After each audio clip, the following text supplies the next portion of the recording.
Cuando una persona que ha sido víctima de abuso sexual o doméstico cuenta su experiencia, muchas veces es invalidado por no haberse defendido con garras y colmillos, o porque se le culpa, o porque simplemente no se le cree o se le tira de exagerado. Quiero hablar específicamente de la parte de no defenderse y no poner límites. A veces olvidamos y no tenemos en cuenta que las personas que vienen de familias increíblemente abusivas, narcisistas, muchas veces han sufrido el abuso de sus familiares o cuidadores por lo largo de su vida, y por ende aprenden que como mecanismo adaptativo de supervivencia es mejor pues no poner límites para no hacer enojar al agresor.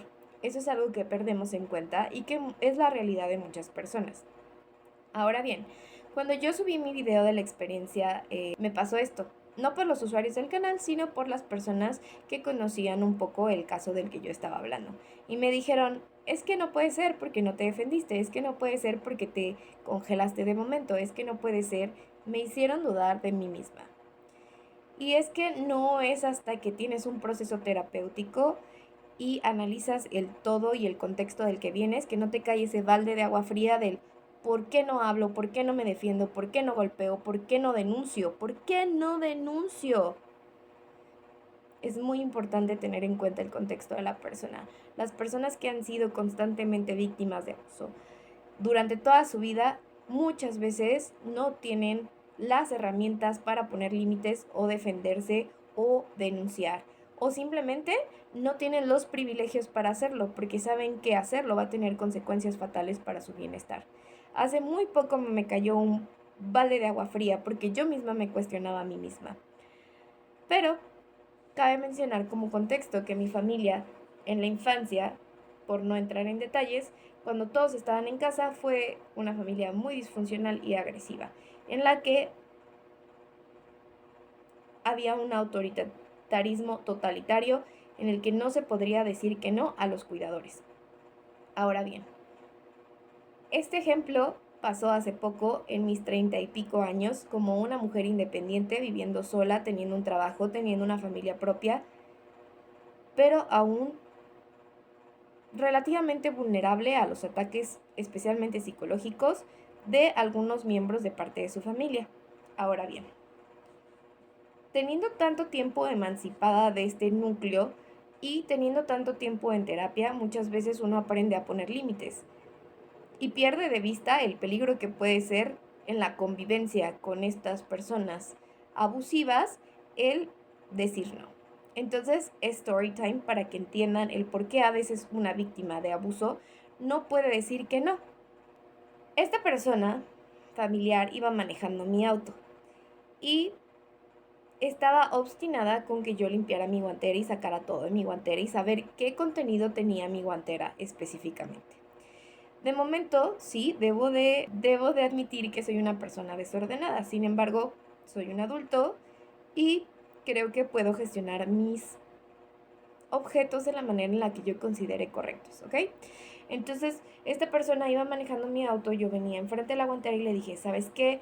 Quiero tiempo y espacio para ordenar esta guantera porque no quiero hacerlo ahorita así en el camino, durante el camino, sino que quiero sentarme detenidamente y con calma a hacerlo.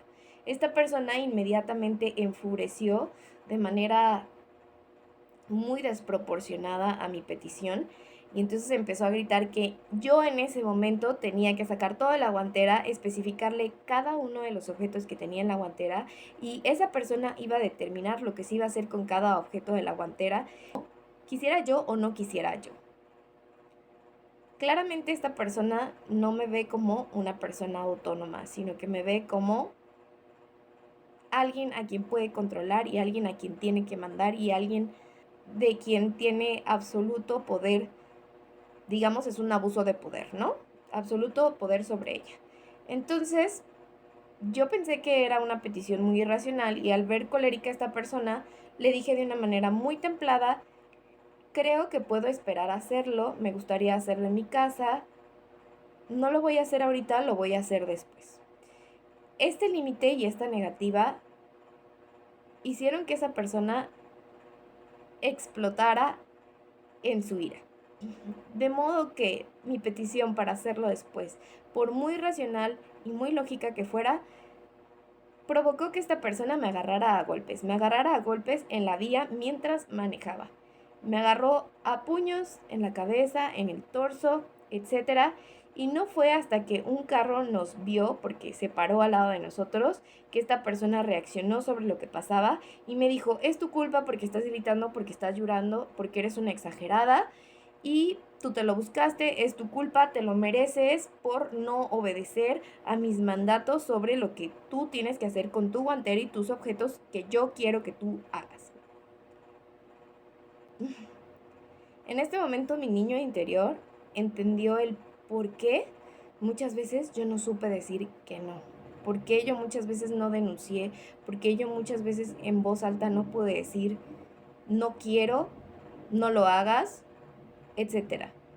Ya que mi niña interior aprendió que si yo decía que no, las cosas iban a peor, ¿no? Entonces era muchísimo mejor permitir el abuso, agachar la cabeza, a resistirme y probablemente tener consecuencias fatales en mi bienestar, ya sea psicológico, físico o sexual. Ahora bien, esta persona no se detuvo en esos golpes, sino que todo el día estuvo jalando de mi brazo de manera controladora para que yo no pudiera escaparme control de esa persona. Por lo que tuve que pasar toda la tarde con una persona que me hizo sentir insegura, que me hizo perder la tranquilidad, que me hizo perder el sentido de seguridad como ser humano. Posterior a eso, no volví a verla a la persona en un buen rato. A pesar de que puse límites y le dije a la persona que no quería volver a saber de la persona obviamente como buen narcisista que es, hizo love bombing haciéndome entender que todo era por mi bien, que me ama más que a nada en el mundo, que ya saben cómo funciona el ciclo de un narcisista. Posterior a eso, también echarme la culpa, yo soy la culpable de todo, yo soy la peor, yo causé todo. Y bueno, eso es a lo que se somete una persona que vive con un abusador, ya sea psicológico, físico o sexual. Por ello, cuando tenemos un caso, digamos, en la mira en el cual la persona no se defendió y no supo, no tuvo las herramientas o el valor o los privilegios para denunciar, para poner límites, para defenderse, no hay que juzgar. Las personas con traumas y con cuidadores o figuras de poder que son violentos, a veces no pueden, no tienen la posibilidad de hacerlo, ya que esto implica una consecuencia muy negativa para su bienestar. O al menos, desde su niño interior que aprendió así a un mecanismo adaptativo de defensa, lo creen de esta manera.